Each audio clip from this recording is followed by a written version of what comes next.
Mais avant ça, je vais vous faire un petit partage, un témoignage. Hier, je vous ai parlé que dans la divine volonté, on ne demande rien. On est d'accord? Donc, quoi qu'il arrive, on ne demande jamais rien. Que tout est volonté de Dieu. Vous avez remarqué hier que ma maman, elle a fait un malaise. Elle allait très mal. Qu'est-ce qui s'est passé? J'étais chez ma maman. Je n'ai rien fait d'extraordinaire, j'ai rien dit. Bon, je lui ai dit, ça va? Elle me dit, non, ça ne va pas. Je dis, ne t'inquiète pas, mettons cela dans la divine volonté. C'est tout ce que j'ai dit. D'accord? Pour vous montrer comment la divine volonté agit. Je n'ai rien demandé. J'ai été conduire ma maman en haut dans sa chambre et je l'ai laissée là. Qu'est-ce qui s'est passé? Le père Carmelo, qu'est-ce qu'il a fait? Il a dit, nous allons faire la messe pour la maman de Richard. Juste ou pas? Qu'est-ce qui s'est passé après? Le père Carmelo, qu'est-ce qu'il vous a dit? Nous allons prier 3 jours du salut Marie pour la maman de Richard. Qu'est-ce que j'ai demandé? Rien. Mais j'ai tout donné à Dieu. Vous voyez comment Dieu il agit concrètement. Donc vous ne demandez rien, mais donnez votre problème à Dieu. Parce que lui il va savoir le résoudre et vous pas. Moi je ne suis pas médecin. Ma maman elle fait un malaise. Je ne sais rien faire. Je ne suis pas docteur. Qu'est-ce qu'elle a? Je ne sais pas. Mais j'ai dit voilà Seigneur, je te le confie dans la divine volonté. Que ce problème soit en toi. Moi je ne sais rien faire, toi tu peux tout. Fais ce que tu veux. Et quoi que tu fasses, je te remercie. Et voilà, qu'est-ce qui s'est passé? Ça, c'est une expérience qui a été permise par le Seigneur pour vous montrer quelque chose de concret.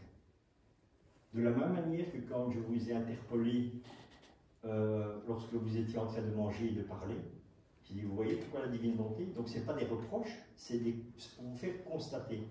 Donc vous voyez réellement comment la divine volonté agit, comment Dieu agit dans nos vies.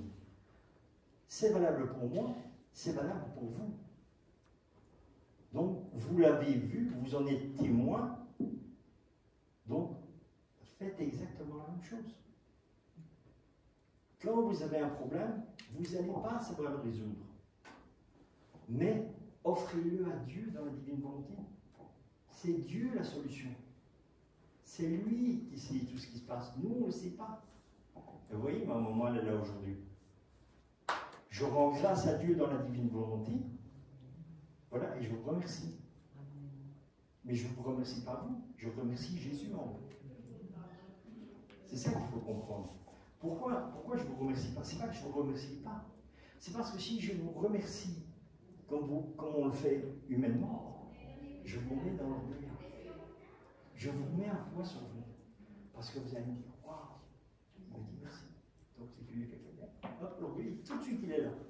Non, voilà. Donc, je vous dis merci, mais pas à vous, à Jésus. Et pourquoi je dis merci à Jésus en vous? Parce que Jésus va vous donner ce que lui désire que vous ayez. Que vous ayez de la joie ou que vous restez dans une indifférence. Mais c'est Dieu qui l'a. C'est entre les mains de Dieu. Donc Satan n'a pas d'emprise dessus. Voilà. Et c'est simplement ça la divine volonté. Et c'est comme ça, vous avez expérimenté, je vous avais dit que pendant la retraite, vous allez vivre des choses, que vous allez voir, vous allez constater de vous-même comment Dieu agit. Ça n'a rien d'extraordinaire, vous voyez, ça n'a pas été bon, il n'y a pas eu de statut qui soit, tout ci ou ça, non. Tout se passe dans des faits au quotidien, mais c'est ça. C'est ça la divine volonté. Et vivez tout ça avec Dieu. Voilà, c'est ça le petit partage que je voulais vous faire. Voilà, et comme ça, maintenant, vous savez que vous avez un problème, n'essayez pas de le résoudre parce que vous n'avez pas la solution. La solution, c'est Jésus. Nous ne savons rien. De la même manière que quand les apôtres allaient chez Jésus, il dit, Seigneur, qui peut être sauvé? Qu'est-ce que Jésus lui a dit? À vous? Personne. Personne. Mais à Dieu, rien n'est impossible. Et maintenant, vous avez expérimenté 2 choses très concrètes dans la divine volonté. Et pour ça, on rend grâce à Dieu. On dit merci Seigneur.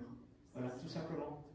Et c'est ça toujours rendre grâce à Dieu et dire merci Seigneur pour ce que tu fais. Merci Seigneur pour ce que tu fais à chaque instant dans ma vie. Merci pour ce que tu fais dans la vie de chacun d'entre nous. Merci Seigneur de tout l'amour que tu donnes à chaque créature sur le monde entier. Merci Seigneur pour l'amour que tu donnes à toutes les créatures qui s'étaient dans le passé, à toutes celles qui sont maintenant, à toutes celles qui seront dans le futur. Parce que les âmes du passé, ce sont des âmes qui sont en purgatoire. Il y en a qui sont au ciel, mais ils sont en purgatoire. Eh bien voilà, en remerciant, on remercie au nom de tous et pour tous. Et ils reçoivent encore des grâces d'amour. Et ce n'est que ça en fait. Et on ne sait pas se prendre la tête, on ne sait pas tomber dans l'orgueil. Parce qu'encore une fois, on ne fait rien. On offre à Dieu ce que Dieu nous a donné. On lui rend. On offre Dieu à Dieu. Donc vous voyez, c'est simple, hein, la divine volonté. Vous ne cassez pas la tête. Il y a des gens qui me disent, ah j'ai tel problème, il faut prier. Non. Ne prie pas maintenant, parce que ta prière, c'est bien, mais elle est humaine. Mais dis, Seigneur, dans ta divine volonté, je te confie cette personne. Et je te confie toutes les personnes qui ont le même problème que cette personne. Et je te confie toutes les âmes du passé, du présent et du futur qui auront ce problème ou qui ont eu ce problème. Et là, nous avons donné à Dieu le problème. Donc là, c'est fait. Là, nous pouvons commencer à prier. Parce qu'on a tout donné à Dieu. Et Dieu est parfait. Et après, on dit, Seigneur, quelle est ta volonté? Est-ce que tu veux que je prie? Tu désires que nous faisons une ronde? Que nous faisons quelque chose? Que veux-tu? Le Seigneur va te le faire comprendre. Et il va te le dire. Ne t'inquiète pas. Et c'est ça, vivre dans la divine volonté. C'est ça, vivre dans la divine volonté.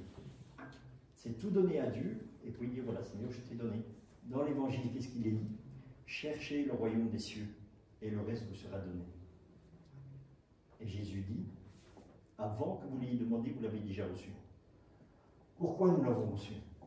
Parce que quand Dieu nous a créés, il nous a insufflé la vie, mais il s'est mis lui en nous. Et en Dieu, tout est là et tout est parfait. Et c'est pour ça que Dieu dit, avant que vous l'ayez demandé, vous l'avez reçu. Parce que dès qu'il t'a créé, il t'a tout donné. Et la Sainte Trinité vit en toi. Elle est en toi. Et après, elle vit, au départ, elle vit en toi. Et puis, notre humanité fait que nous la tuons. C'est nous qui tuons Jésus. En nous. Quand nous allons à l'encontre de ces commandements, bon, la passion, en fait, si vous voulez voir la passion, ne regardez pas la passion comme vous la voyez au cinéma. Parce que la passion, Jésus le dit, il a vécu pour chaque être individuellement. Pour réparer nos péchés de chaque créature individuellement, depuis la première créature jusqu'à la dernière qui viendra. Et c'est ça.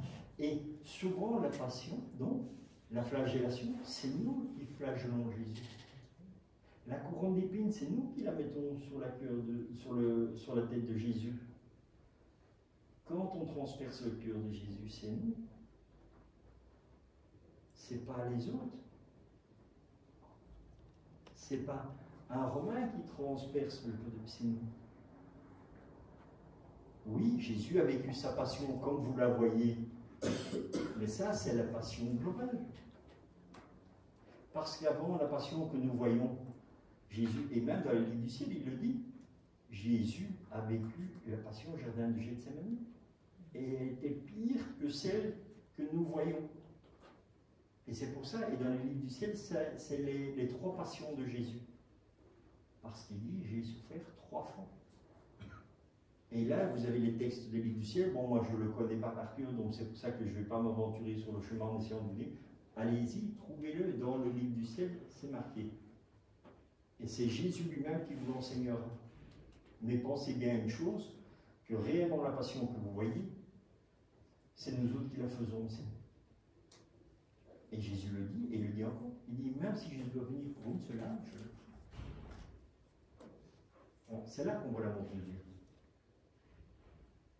Et Dieu a subi cette passion depuis la première créature jusqu'à la dernière qui viendra. C'est pour ça qu'on ne peut même pas se rendre compte de ce qu'est la passion de Jésus. Parce qu'il faut comprendre aussi dans la passion de Jésus, qu'est-ce qu'il y a?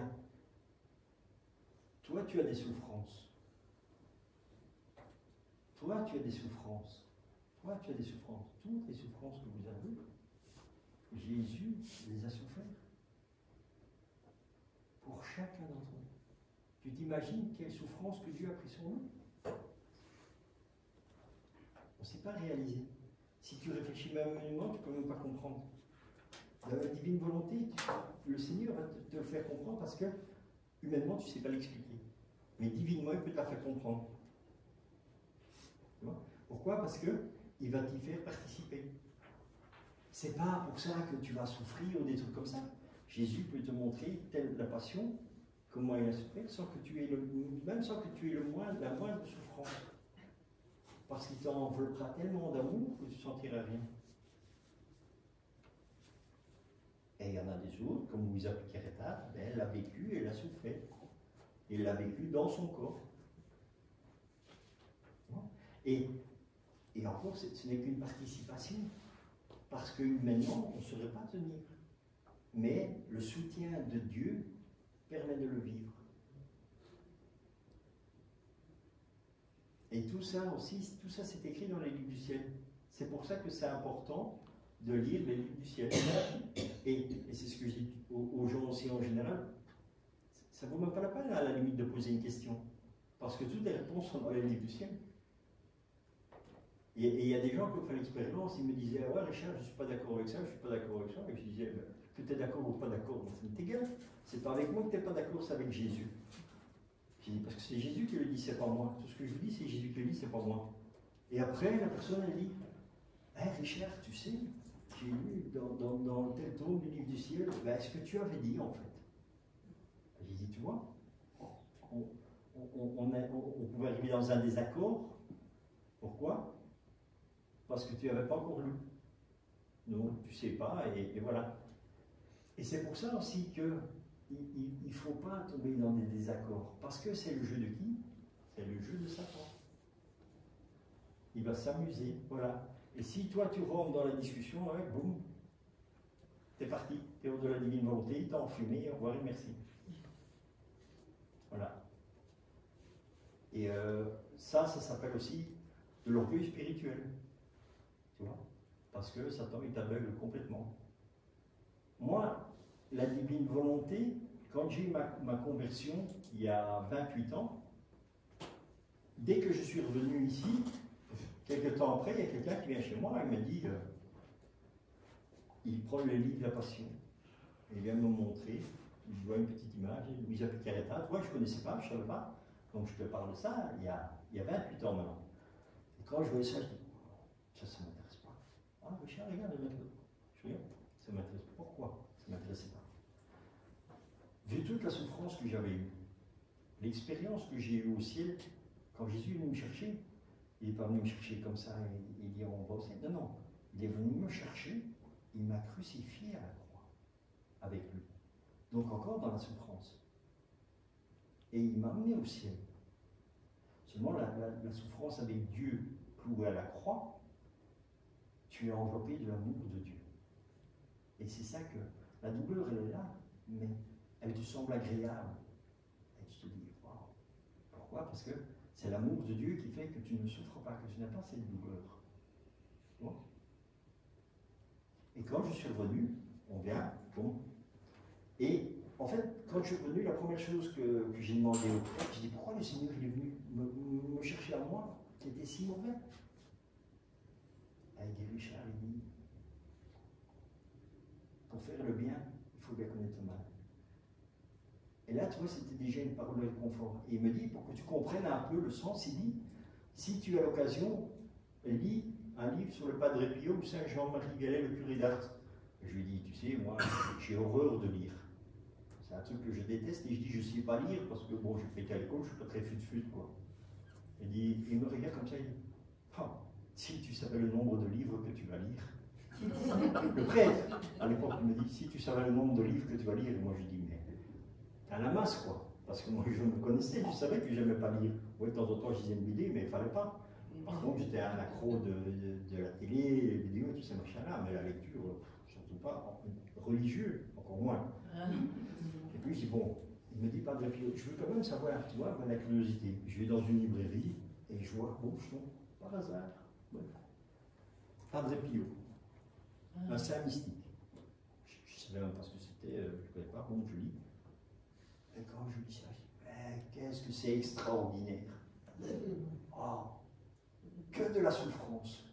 Tu vois les images, ses mains transpercées, tu vois le sang. Tu vois, il célèbre la messe, il est dans une souffrance, dans une agonie. Puis je vois des photos de ses vêtements, mais que du sang de tout le monde. Je dis, wow, ça c'est magnifique, extraordinaire. Merci Seigneur, maintenant je comprends ce qu'est la souffrance, la passion et tout. Oh, de ça, qu'est-ce que je tombe? Saint Jean-Marie Vianney. Saint Jean-Marie Vianney, le saint curé d'Ars. Je ne connais pas. Hein. Et puis je dis ça, extraordinaire. Toute sa vie, mortification. Il mange une fois de temps en temps pomme de terre cuite dans un chaudron. Extraordinaire. Satan, il vient, poum, il met le feu à son lit. Génial. Oh, donc, ce gars, il prie pour les gens pour que le ramasse. Et lui, il en ramasse de tous les côtés. Je dis, oh, c'est extra. Je retourne chez le prêtre, je dis, oh, je dis, moi, je vais faire comme lui. Et lui, il me dit, Richard, je vais te poser une question. Et après, il dit, je réponds à ta question. Es-tu prêt à mourir pour une âme? Je dis, si ça peut sauver une âme, pas de souci. Je ferai ma vie. Pourquoi? Parce que je connaissais de l'autre côté. Et je sais que, bon, j'attends que ça. Donc je dis, alors il me dit, d'accord, tu peux le faire. Et puis j'ai commencé à rentrer dans une vie particulière, voilà, avec, j'ai rencontré que des prêtres exorcistes et des stigmatisés dans ma vie. J'ai rencontré que des prêtres exorcistes et des stigmatisés. Et des grands prêtres exorcistes en Italie. Hein. Donc voilà. Et j'ai versé dedans Sainte Thérèse d'Avila, Sainte Gemma Galliani, Thérèse Newman, Natuzza Ebolo. Rien que des mystiques stigmatisés, voilà. Et pourquoi? Toujours en rapport des gens qui saignent, qui souffrent. Eh bien, et quand tu venais me montrer Luisa Piccarreta, quand je vois l'image, tu vois un petit visage d'une petite dame qui regarde au ciel, tout lumineux. Et quand je vois ça, je dis, ça ne m'intéresse pas. Elle n'a rien. Elle ne sait pas souffrir. Tu la vois, c'est une lumière. Tu vois comme Satan, il m'avait attrapé. Là où j'aurais dû être, la divine volonté, Luisa Piccarreta, là où c'était le plus important parce que c'est le décret, Satan il a tout fait, il m'a aveuglé et m'a attiré que chez les mystiques stigmatisés. Et moi, il n'y avait que cela qui m'intéressait. On venait, Richard, Sainte Thérèse de Lisieux, pardon. Oui, tu sais, Sainte Thérèse, elle ramasse une plaque. Mais j'ai dit, mais casse-toi. Qu'est-ce que tu viens me parler, ceci, c'est ça? Je dis, mais est-ce que vous vous rendez compte? Je dis, tu sais que Dieu il a souffert, tu sais que Dieu il a été crucifié, tu sais que Dieu il était en lambeaux, c'était une plaie vivante. Et toi, tu viens me parler, Sainte Thérèse de Lisieux. Je dis, est-ce que j'ai une tête à regarder Sainte Thérèse de Lisieux? C'est aujourd'hui. Entre parenthèses, voilà, j'allais juste le dire, entre parenthèses, ça fait. Voilà. Et mon époux, c'est la même chose, hein, la petite Thérèse. Voilà. Et moi, tu viens à Thérèse de Lisieux. Puis, voilà. Encore une fois, qu'est-ce qui se passe? Ça sort. Bon, il me voit tout. L'amour de Dieu qui est le principal, parce que c'est ça la véritable vie. C'est pas la souffrance de Padre Pio. Non. La véritable vie de Dieu, c'est l'amour. C'est de parler d'amour. Parce qu'il n'y a que l'amour qui guérit. Il y a même eu des beaux livres qui ont été sortis avec des titres l'amour guérit la haine, toutes des histoires comme ça. La quoi? L'amour guérit la haine, quelque chose comme ça, un titre. L'amour est plus fort que la haine. C'est ça le titre exact. L'amour est plus fort que la haine. Voilà. Et bien, c'était ça l'essentiel. Et bien, j'étais à côté. Donc, tu vois comment on tombe facilement dans un orgueil spirituel? Ça, c'est Satan.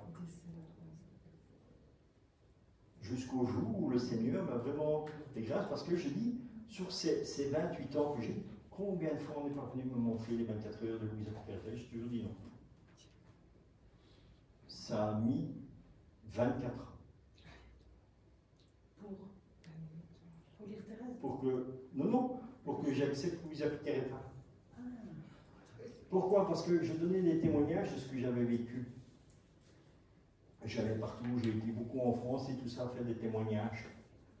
Et je parlais de ma conversion, de ce qui m'était arrivé et tout ça. Mais tout était extraordinaire. Et les gens disaient waouh, waouh, waouh. Et puis je dis, Seigneur, il y a quelque chose qui ne va pas. Je dis, je parle et les gens ils viennent chez moi après ils me disent, tu vois Jésus, tu vois la Vierge Marie. Mais oui, pourquoi est-ce que je ne les verrai pas?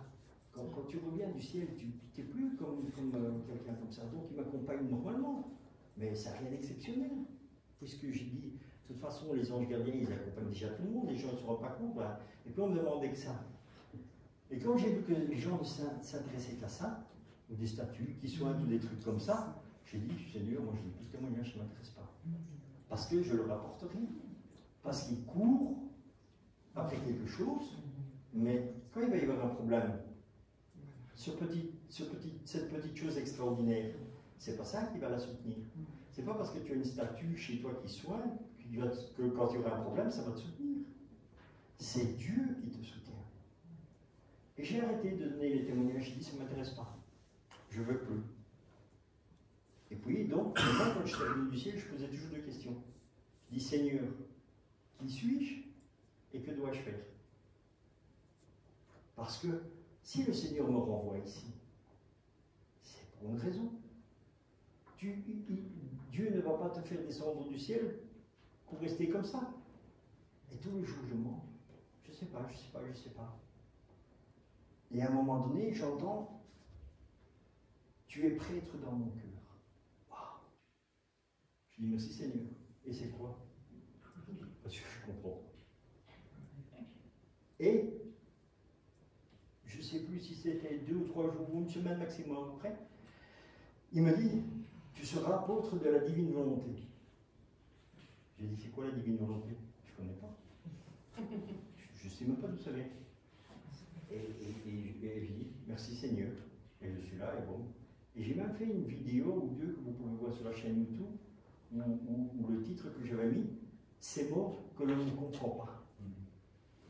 Et je me dis, prêtre dans le cœur de Jésus, je ne comprends pas. Apôtre de la divine volonté, c'est pas possible. Je ne sais pas être prêtre puisque je suis marié. Et je ne sais pas être apôtre parce que je ne suis pas évêque. Donc il y a quelque chose qui cloche. Je dis, bon, tant pis. Et puis, il y a quelqu'un qui m'envoie un mail de France.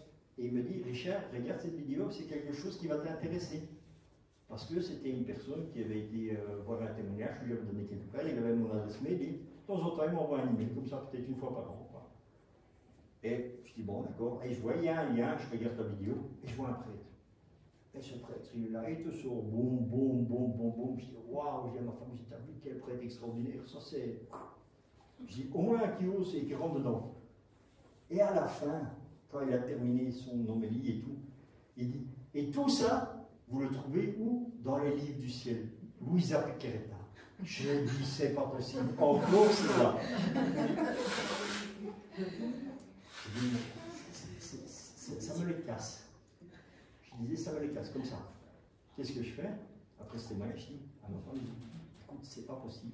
Parce que de tous les côtés, j'avais toujours ça, et je jette. Je dis, je vais aller voir qui c'est. Et je regarde, tiens, un livre qui existe, boum, édition Parvis. Je tape Louisa Piqueretta, boum, je vois le livre du ciel. 10 tomes. Ouais, je dis, je vais tous les commander. Et ils arrivent chez moi. Mais je travaille.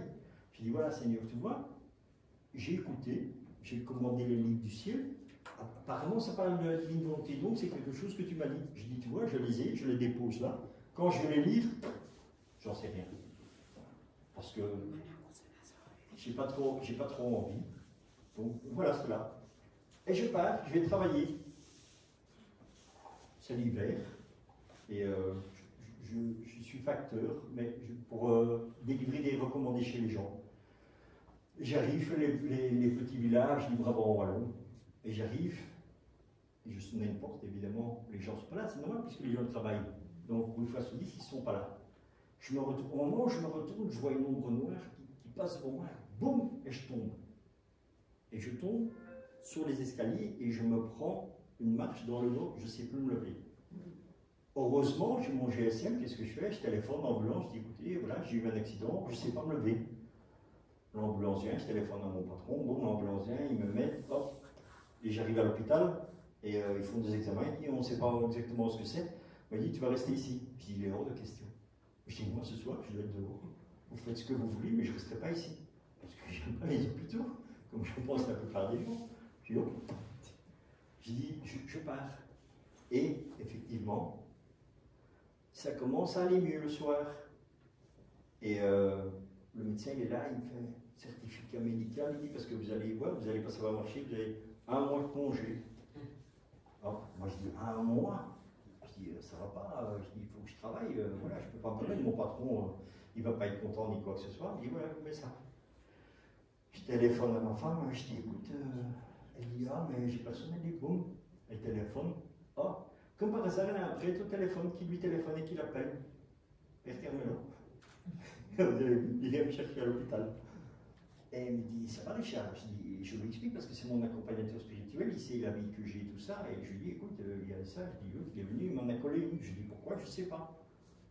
Il dit, ne t'inquiète pas, le Seigneur te le fera comprendre à un moment donné. Vous en avez collé une? Oui, il m'a frappé. Qui? Non, Satan. Ah, Satan. C'est lui qui c'est l'ombre noire, c'est Satan qui était passé, boum, il m'en a collé une, donc il m'a frappé. Et quand il m'a frappé, je suis tombé. Parce que tu avais acheté tous les livres de... Voilà, tu vois. Donc parce qu'il y a toujours des attaques. Donc qu'est-ce qui se passe? Il me donne, le Père Carmelo, il dit, t'inquiète pas, tu vas le savoir, le Seigneur te le dira bien. Et il dit, après on en parlera. D'accord. Il dit, moi je mets ça dans la prière, de mon côté, et voilà. Bon. Je rentre à la maison, je dis à ma femme, t'as vu, ils m'ont collé 1 mois. Qu'est-ce que je vais faire pendant 1 mois? Et j'entends Jésus qui me dit, maintenant t'as le temps de lire le livre. Ah bon? Et effectivement, pendant ce mois, j'ai lu les 10 tomes de Luisa Piccarreta. Les 10 premiers volumes, je les ai lus en 1 mois. L'accident de travail, tu vois, pourquoi il était là? Et là, j'ai commencé à comprendre et à vivre dans la divine volonté. Et quand j'avais lu l'édito, j'ai dit, merci Seigneur, j'ai compris. Et après, j'ai dit, Seigneur, pourquoi est-ce que je ne comprenais pas? Pourquoi est-ce que je suis prêt dans ton cœur? Il dit, mais tu as toujours été dans mon cœur. Il dit, en plus, c'est toi qui l'as choisi. Je dis, comment? Je dis, parce que je ne me rappelle pas. Il dit, est-ce que tu n'es pas inscrit à Paray-le-Monial, dans la gare d'honneur du Sacré-Cœur? Ah oui. Il dit, parce qu'en plus, tous les jours, tu m'invites dans ta vie, parce que c'est ça qui est incroyable. À Paray-le-Monial, quand tu es dans la gare d'honneur du Sacré-Cœur, c'est pas, moi je croyais que tu sais que tu devais aller devant le tabernacle aussi ou faire des prières. Non, non. Ce qui est dit dans la gare d'honneur du Sacré-Cœur, c'est pendant 1 heure, invite Dieu dans ta vie à faire ce que toi tu fais. Et moi je faisais ça. Tu vois? Mais quelle heure choisir sur le cadran? Je ne sais rien. Donc je vais voir mon accompagnateur spirituel du moment, parce que j'étais en retraite justement à Paray-le-Monial où il donnait une retraite. Et je dis, écoute, il y a plusieurs personnes à Bruxelles, des prêtres qui m'ont dit, Richard, va dans la gare du Sacré-Cœur. Je dis, mais je ne sais pas ce que c'est. Lui il m'explique, je découvre à Paray-le-Monial tout ce qui est la gare du Sacré-Cœur. Il me dit, moi je veux que tu t'inscrives de midi à 1 heure. D'accord, je dis pas, je ne sais pas ce que c'est. Hein. D'accord, oui j'arrive chez la religieuse qui note dans la gare d'honneur et elle me dit, quelle heure vous avez choisi? Je dis, mon accompagnateur spirituel me dit que je dois prendre de midi à 1 heure. Et je vois la souris, elle sourit. Je dis, tiens, il y a quelque chose de particulier. Elle dit, mais tu sais pas ce que c'est? Non. Il dit, en fait, de midi à 1 heure, c'est en réparation de tous les péchés qui sont commis dans l'Église. Non? Pour tous les péchés qui sont commis dans l'Église. Pour toutes les réparations des prêtres, des éveils, des cardinaux, tu vois. Et elle dit, c'est magnifique. C'est pour ça que je suis prêtre dans le cœur de Jésus. Parce que je suis inscrit à la gare d'honneur de Paray-le-Monial en réparation pour les péchés de l'Église.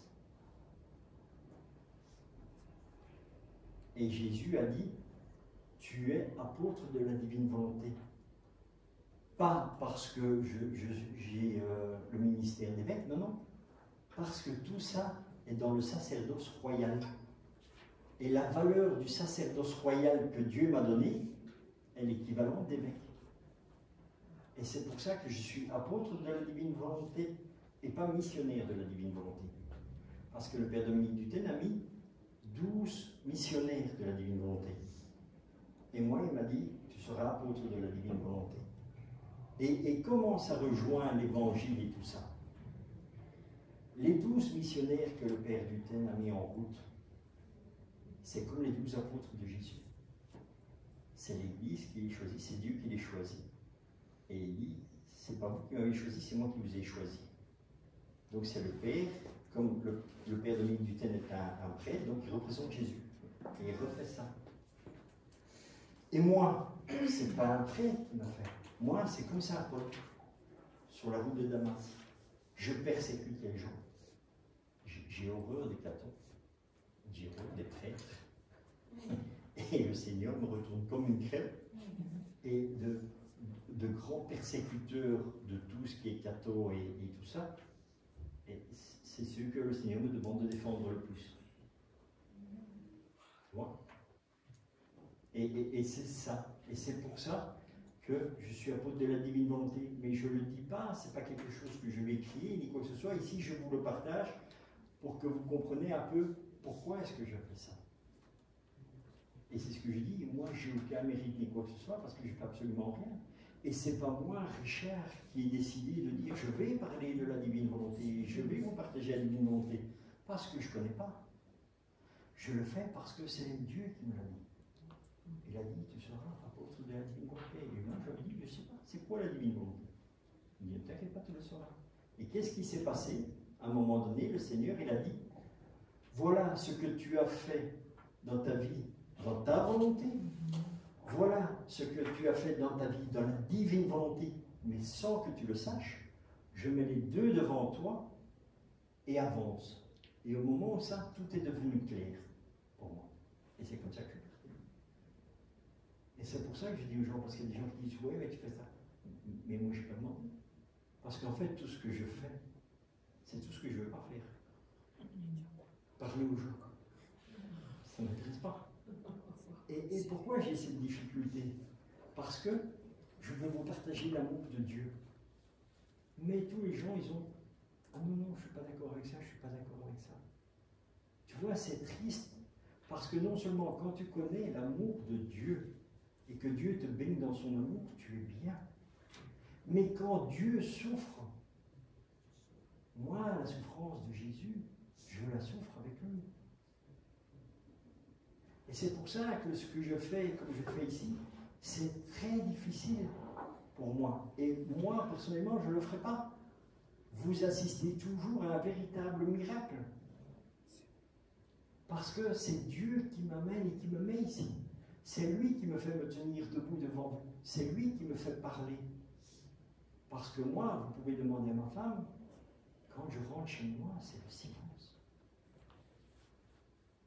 Ça ne m'intéresse pas de parler. Parce que la plupart des conversations, elles sont vaines et inutiles. Ou quand nous rentrons dans une conversation, c'est dans des conflits. Et au lieu de nous élever, ça nous abaisse tout le temps. Et c'est ça que Jésus m'a appris aussi. À regarder au-dessus. Et ne pas rentrer. Quelqu'un n'est pas d'accord ou ceci. D'accord. Moi je vois des réflexions sur Internet où les gens mettent ça, où je suis pas si.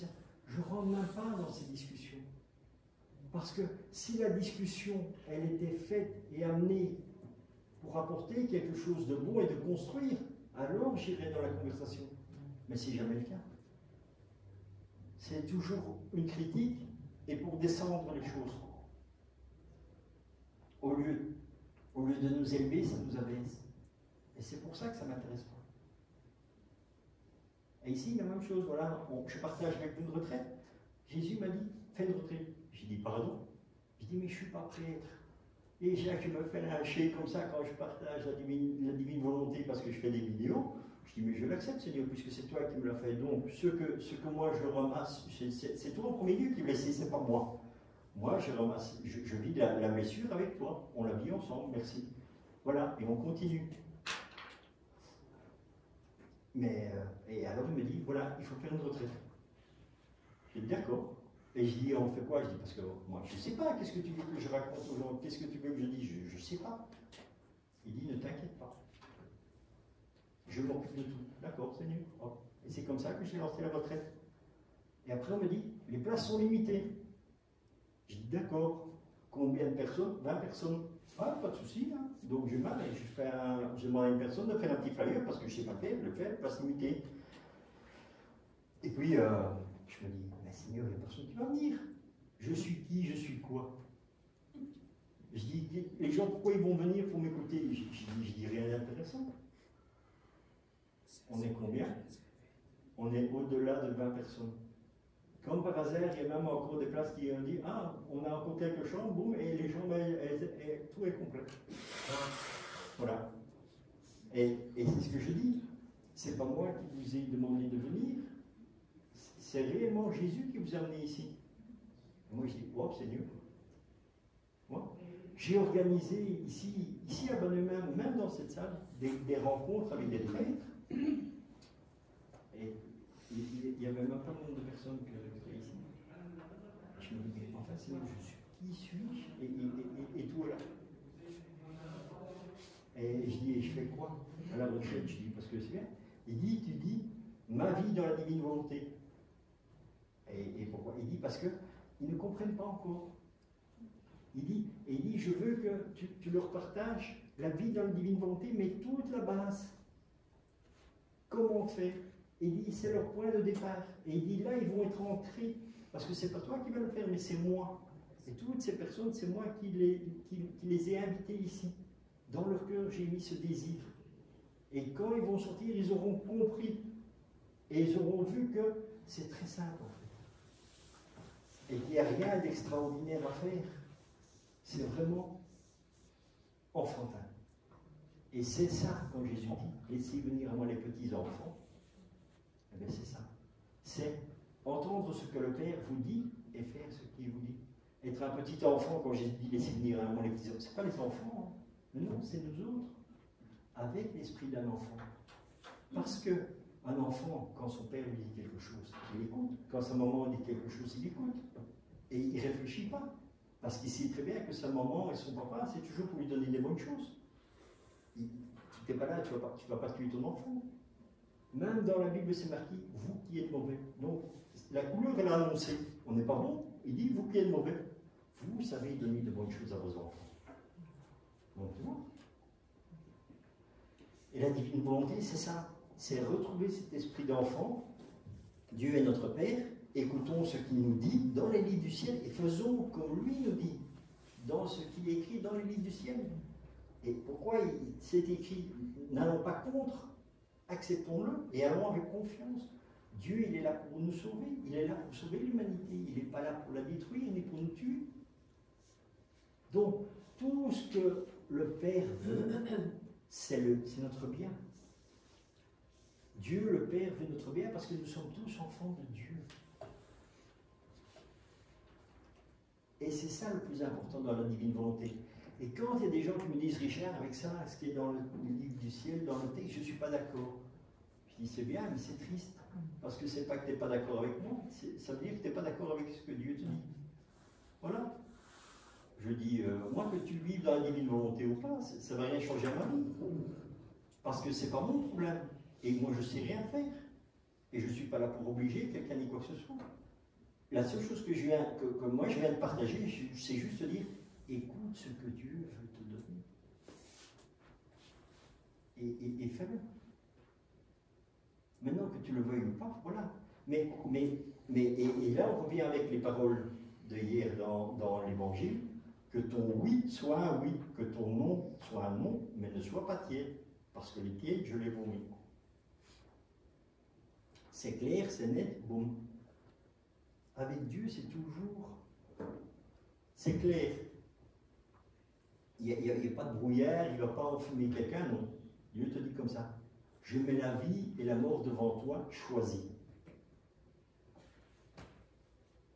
Voilà, donc vous avez la divine volonté, choisissez.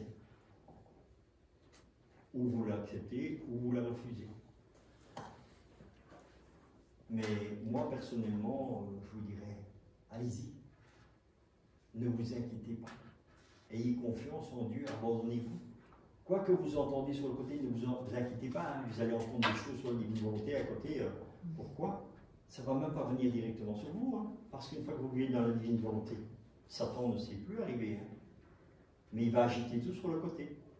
et il va faire beaucoup de bruit. Et à l'heure actuelle, c'est ce qui s'est passé malheureusement en France, parce qu'il y avait même des personnes de France qui devaient venir, et qu'ils ont dit, Richard, on ne vient pas parce qu'on prend la distance avec la divine volonté. Non. Parce qu'il y a eu des articles qui ont été faits par des prêtres et toutes ces histoires-là. Et c'est une vraie catastrophe. Et ça a blessé beaucoup de personnes. Et quand il y a eu ça et que les personnes m'ont dit ça, Jésus m'a dit, fais une vidéo. Et j'ai dit, tu veux que je fasse une vidéo, mais de quoi? Il dit, explique. Il dit, parce qu'il y a beaucoup de gens qui sont blessés, et réellement. Et la vidéo, si vous allez sur la chaîne YouTube, vous la voyez, c'est vous reconnaîtrez l'arbre à ses fruits. Et s'ils ont été blessés par ces prêtres, ils ont dû justement faire le contraire de ces prêtres. Et donc, venir. Ouais. Mais voilà, qu'est-ce qui se passe? Les gens ne sont pas ancrés encore dans la divine volonté. Et c'est ça que je dis le problème. C'est bien d'être, entre parenthèses, qu'on se dit chrétien. Si tu vas à la messe et tu fais ton rosaire même tous les jours, mais si tu n'as pas une véritable relation avec Dieu, quand la tempête elle est là, le château tombe. Malheureusement, ce sont des personnes comme ça. Ils ont entendu les conflits, parce qu'il y avait déjà les conflits avec les messes des traditionalistes, les messes de Vatican. En fait, quand vous allez sur Internet, vous allez voir la soupe qu'il y a dans tout ce qui est catho, et voilà. Et comme les gens n'ont pas cette relation sincère, profonde avec Dieu, ils ne se sont pas enracinés, eh bien, bon, il y a un petit coup, et voilà. Tout simplement. Donc, laissez, parce que dans l'agitation, c'est jamais dur. Donc, laissez Satan s'amuser. S'il a envie de faire du bruit, ben, qu'il fasse du bruit. Voilà. Donc, c'est bien. Il y a un peu de musique qui se passe sur le côté. Voilà. Ça rend gloire à Dieu. Voilà. Oui? Oui, je voulais juste dire qu'au fond, quoi qu'on entende, même si ça vient de la part des prêtres, qui sont peut-être mal informés aussi, ce qu'il faut savoir et toujours penser, c'est que c'est reconnu par l'Église quand même, les volumes, grâce oui, bien sûr, mais eux te disent que voilà, c'est fini, que ce n'est plus reconnu par l'Église et toutes ces histoires-là. Oui, oui, ils te mettent des documents et tout avec des tampons d'évêques et des trucs comme ça, quoi. Mais voilà. Et qu'est-ce qui se passe? Eh bien, c'est notre ignorance. Parce que les gens ne prêtent pas attention, parce qu'ils voient un tampon, bon, mais estampiller ça, oui, mais est-ce qu'il est vrai? Et je dis, regarde un peu les dates qui sont sur les documents. Tu vois que les dates, ça date déjà de je ne sais pas quand, et ils ont remis à la sauce maintenant. Parce qu'ils ont rechangé des dates, ils ont mis 2023 dessus. Et c'est vrai que j'ai entendu aussi que, je ne sais pas si c'est Jésus qui l'a dit dans la divinité, je ne m'en souviens plus, mais que de toute façon, ce sera attaqué. Bien sûr.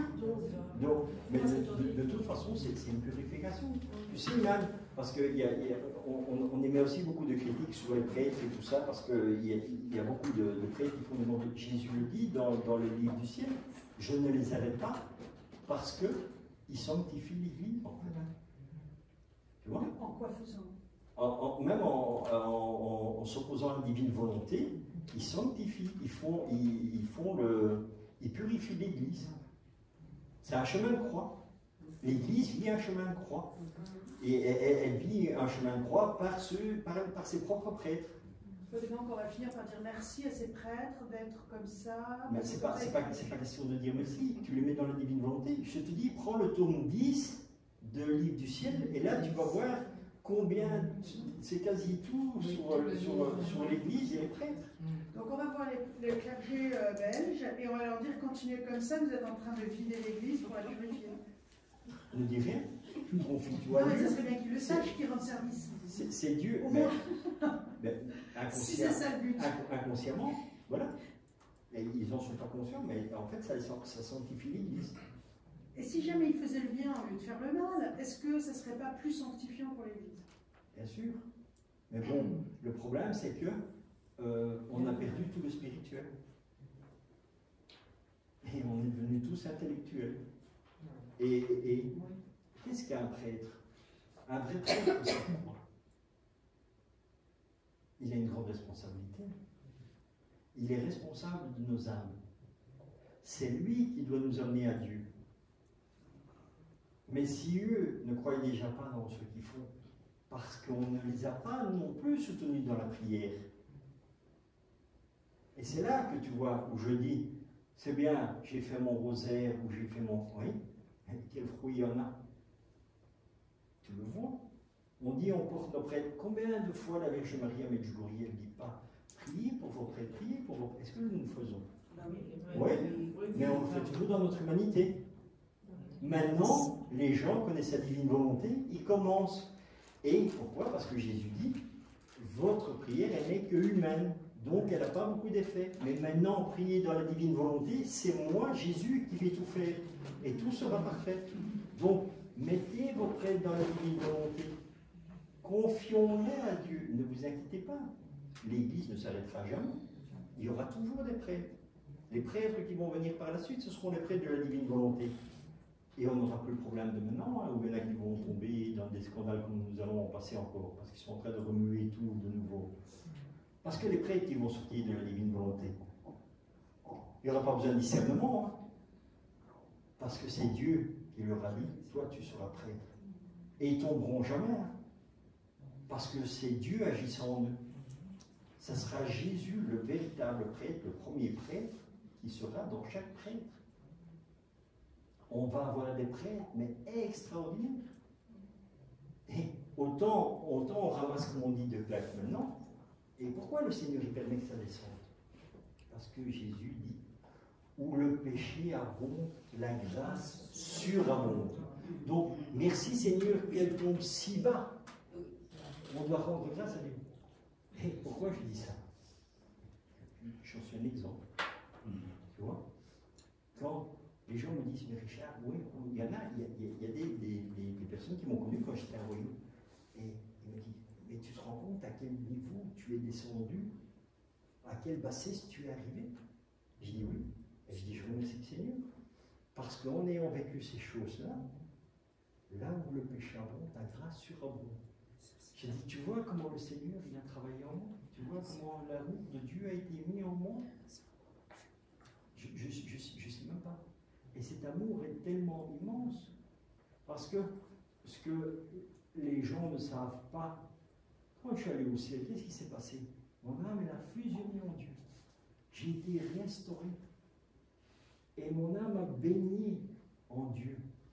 Et quand je suis revenu, que Jésus il a remis mon âme, elle est remplie d'amour. Et je déborde d'amour. Et j'ai un feu en moi que je ne sais même pas décrire et définir. Et même ma femme, elle dit, parfois quand tu es dans une vie, elle dit, je sens une chaleur, une paix, un amour. J'ai dit oui. Et ça a été ma plus grande difficulté quand je suis revenu sur la terre. Parce que j'ai dit, j'ai tant d'amour, Seigneur, en moi que tu as mis. Comment est-ce que je peux le partager? Parce que je veux le donner à tout le monde. Et je ne savais pas. Et j'essayais pas. Et je dis, mais ça ne marche pas. Comment ça se fait?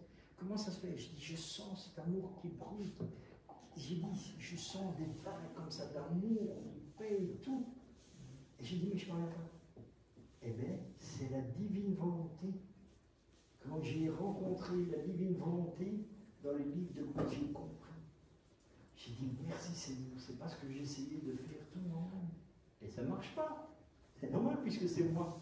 Moi, je ne sais pas prendre l'amour que Dieu a mis sur mon âme et te le donner. Non. Mais cet amour, il se diffuse maintenant, pourquoi? Par la divine volonté. Parce que c'est Dieu lui-même. Et vous pouvez prendre, parce qu'il y a des personnes ici qui me connaissent de ma vie spirituelle, et vont vous le dire. Richard, au départ, il disait, ah, on est bien qu'on est à côté de toi. Moi, je dis, ouais, et je disais à moi-même, et toi, tu crois que c'est parce que c'est moi? Mais en réalité, tu sais que tu te sens bien dans la paix. C'est pas parce que c'est moi. Je dis, c'est parce que Dieu te fait grâce de sentir l'amour qu'il a mis sur mon âme, et il te l'a donné. Parce que moi, je ne sais pas le faire. Et il y a plein de gens qui sont comme ça. Et disent, Richard, on vient auprès de toi, on est bien. Puis quand on part, boum, c'est agité. Et il y a des gens qui disent, ouais, ça c'est pas bon, ça ne vient pas du Seigneur, ni quoi que ce soit, ils partent, on ne veut plus te voir. Pas de souci, hein, moi je ne suis pas là, voilà. Parce que... Et après 1 an, 2 ans, ils me téléphonent. Ah Richard, est-ce qu'on peut venir? Ben oui, bien sûr, pourquoi tu ne pourrais pas venir? Et ils viennent et ils disent, tu sais, hein, on ne sait pas comment ça se fait, mais quand on est parti, et bien après on se sentait mal. Et voilà, et au départ on dit non, on ne va pas, on ne veut rien savoir de quoi que ce soit. Et à la fin, c'est un manque tellement qu'on ne sait même pas le définir. Et voilà, on vient. Et oui, le manque, c'est pas le manque de Richard, hein, parce que Richard, c'est une personne comme nous. Hein. Non. C'est l'amour que Dieu avait mis sur mon âme qui les touchait. Et c'est ça qui leur manquait. Et après, quand ils viennent chez moi, je dis, tu sais, c'est pas parce que c'est moi, je dis parce que moi, ça m'est égal de ce que tu fais ou qui tu es. Parce que je dis, vulgairement parlé, je m'en fous. Je dis, mais Dieu est âme.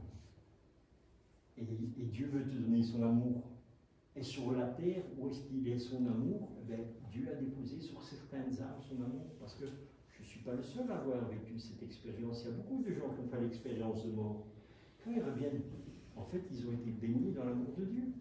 Et cet amour est sur leurs âmes. Tu vois? Et c'est ça qui touche. Et c'est ça qui touche les gens. Mais nous-mêmes, non. Et c'est ce que je dis personnellement, ça ne m'intéresse pas. Mais le Seigneur veut que l'amour passe comme ça. Et c'est bien. Et pourquoi c'est assez difficile à vivre aussi?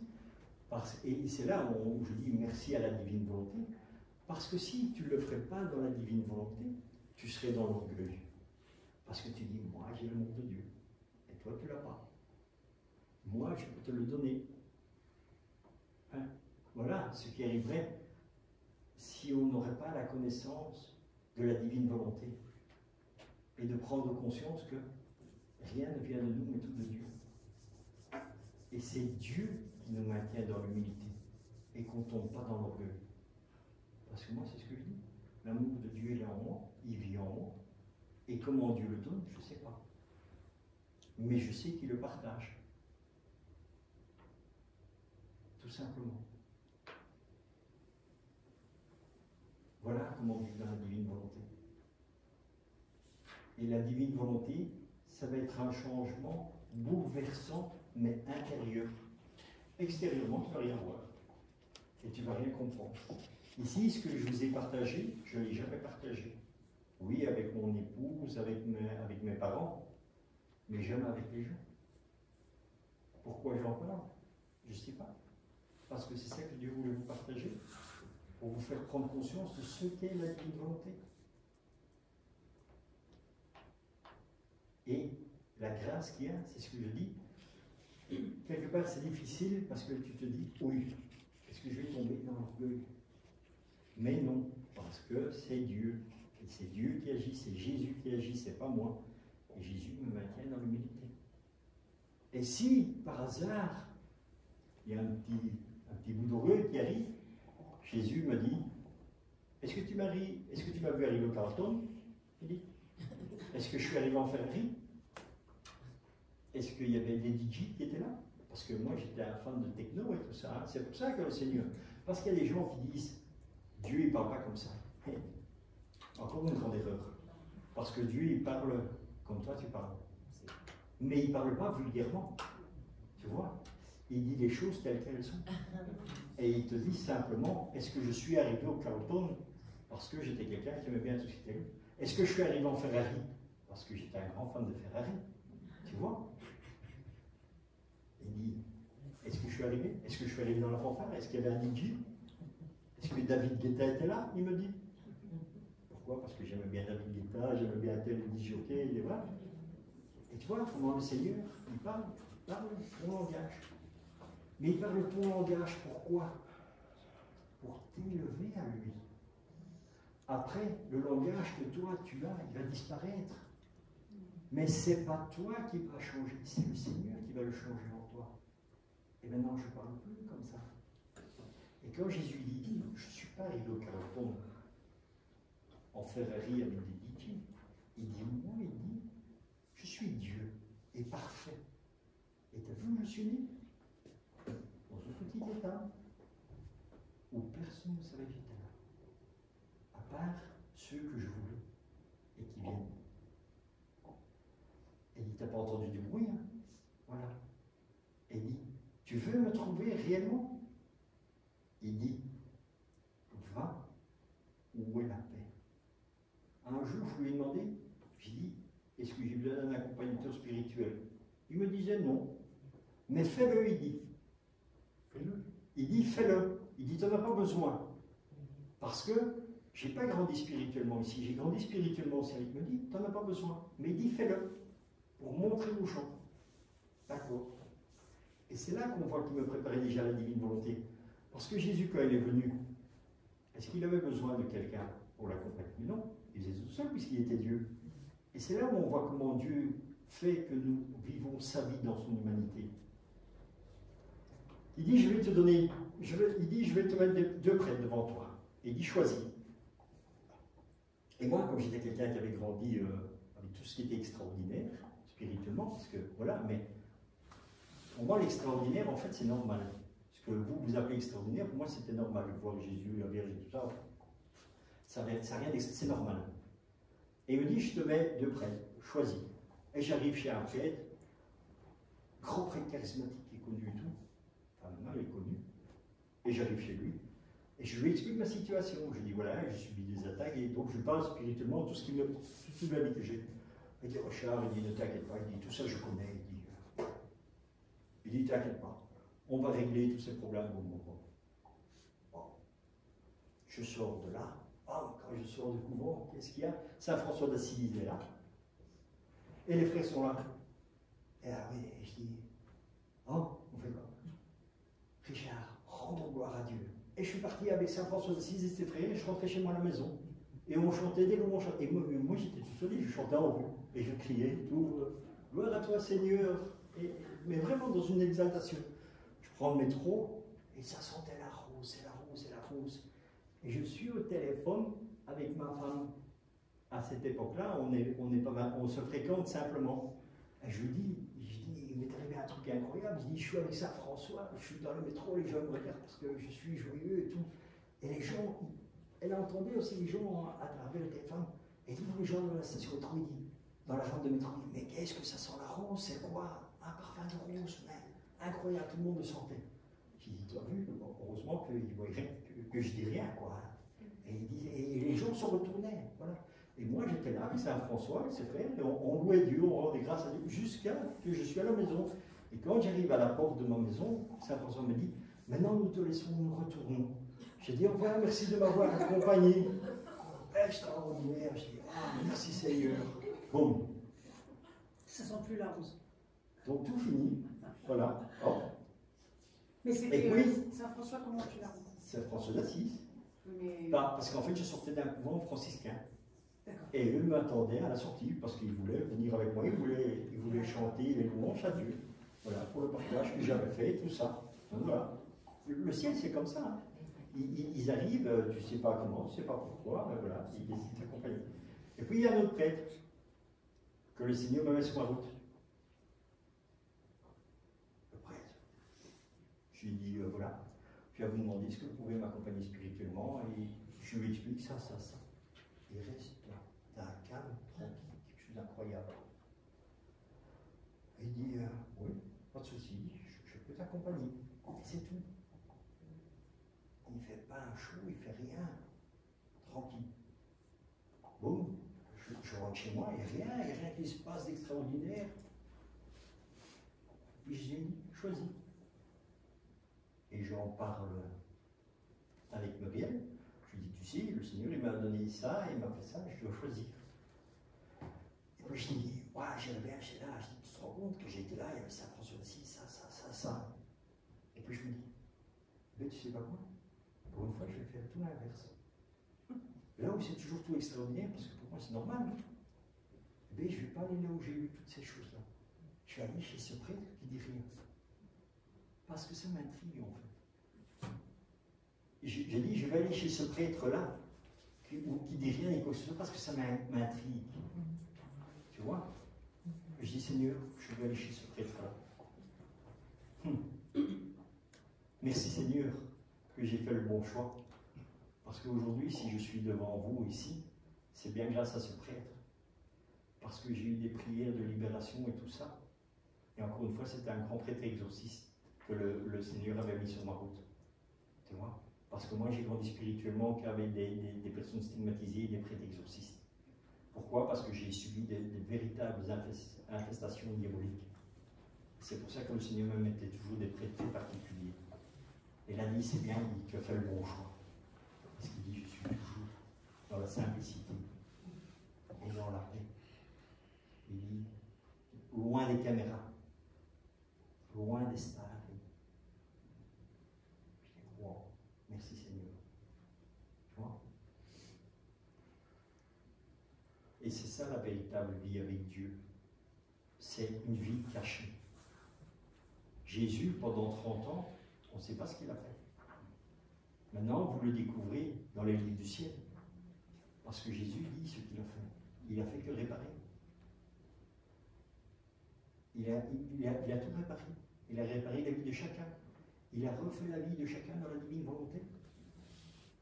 Toute notre vie est dans la divine volonté. Tous les jours, quand vous vous levez, vous pouvez dire, Seigneur, tous les actes suspendus que tu as faits, je les fais bien parce que tu les as fait pour moi. Toute ma vie que tu as fait dans la divine volonté, je la prends parce que tu l'as fait pour moi. Et c'est là toutes ces richesses. C'est ça la divine volonté. C'est prendre tout ce que Dieu, parce que Dieu dit, viens, entre en moi et prends ce que tu veux. Parce que quand tu as une véritable relation avec Dieu, tout ce qui est à Dieu est à toi. Parce que Dieu dit, tu es mon fils. Donc c'est normal que tu reçoives mon héritage. Tout ce qui m'appartient t'appartient. C'est pour ça que nous pouvons tout prendre. Moi, avant de connaître la divine volonté, je ne savais pas l'expliquer aux gens. Mais je le vivais déjà.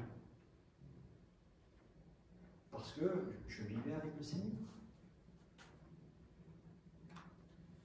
Et c'est une vie très particulière. Tu sais, un jour, il y a même jamais personne qui m'a fait la réflexion parce que j'ai dit, le Seigneur, il m'a emmené au paradis. Et il ne m'a jamais, parce que je disais, mais le Seigneur, qu'est-ce qu'il a reproché? Il dit, il ne m'a jamais rien reproché. Je dis, je vais monter au paradis avec lui.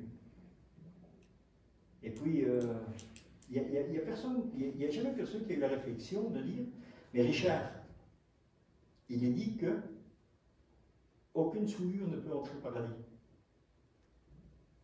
Donc, si tu as une vie de péché comme moi j'aurais pas pu aller au paradis. Puisque c'est dit, il n'y a rien d'impur qui rentre au paradis. Et moi, je dis, Seigneur, tu sais qu'il n'y a personne qui a réagi, il n'y a personne qui. Alors, en fait, ils ne comprennent pas. Je dis, je ne sais pas pourquoi. Et je dis, c'est bien, merci. Et puis je dis, mais maintenant, je dis, entre toi et moi, je dis, comment c'est possible que j'étais au paradis? Parce que je marche au paradis avec toi, on a parcouru le paradis et tout. Et puis il me dit, mais Richard, tu n'as jamais marché au paradis? Pardon? Non, il dit. Mais je dis, on est au paradis? Oui, on était au paradis. Mais toi, tu n'as pas marché. Il dit, tu étais en moi. Et c'est moi qui marchais. Il dit, toi, tu es en moi. Mais toi, moi, je te faisais voir que tu marchais à côté de moi. Mais il dit, tu ne marchais pas à côté de moi, tu étais en moi. Parce que c'est moi qui marchais au paradis, parce que toi, tu savais pas. Mais moi, étant Dieu, je peux t'emmener où je veux. Et tu ne rentres pas au paradis. Parce qu'il ne t'est pas permis. Mais moi, oui. Et comme tu es en moi, c'est comme ça que tu as pu marcher au paradis. C'est bon? Parce que je me fais même moi des réflexions en disant, mais s'il y a après, comment ça se fait? Ben oui, mais tu n'y as jamais marché. Merci Seigneur. Bon. Et pourtant, j'ai visité le paradis. Voilà, mais en Dieu. Et c'était comment? Extraordinaire. Parce que tu ne sais pas définir le paradis. Pourquoi? Parce que je vais te donner, tu vas dans les îles, Bora Bora et tout ça, tu vois l'eau cristalline comme ça, qui est bleue, transparent, tout est extraordinaire. Le paradis, c'est ça. À part que tout est vivant. L'eau, elle est vivante. L'herbe, elle est vivante. Les arbres sont vivants. Ils sont vivants comment? C'est quoi l'eau vivante? Une eau vivante, c'est une eau qui est investie de l'amour de Dieu. Et là, non? Et là, tu le vois. Si, ici aussi, sur la terre, mais tu ne sais pas le voir. Parce que nous sommes aveugles. Dieu dit, vous avez des yeux, vous êtes aveugles. Voilà, là-bas. Mais dans la divine volonté, si tu demandes à regarder au travers des yeux de Jésus, eh bien, tu vas voir que les arbres là, ils sont là. Parce que tu vas voir l'amour de Dieu, tu vas le sentir, tu vas le vivre. Est-ce que les enfants qui savent s'émerveiller, c'est parce qu'ils voient Oui. davantage avec les yeux de Dieu? Exactement. Souvent parce qu'ils ont l'innocence. Mm. Et tu peux regarder, même il y a des photos même sur Internet où tu vois des petits enfants de 2-3 ans, ils sont devant une statue de la Vierge Marie. Pourquoi? Parce qu'elle est là. Mais elle est réellement là. Tu sais, un jour, je lui avais posé la question à Jésus, je lui dis, c'est plus que je dis tout. Tout le monde a des statues de la Vierge Marie et tout. Mais pourquoi elle est là? Et il dit, mais tu sais que chaque statue qui me représente, ou ma mère, ou un saint, on est là. On est réellement là. Ah, d'accord. Bon. On va faire une petite pause, parce que je crois qu'on est un peu sorti du sujet du texte. Mais comme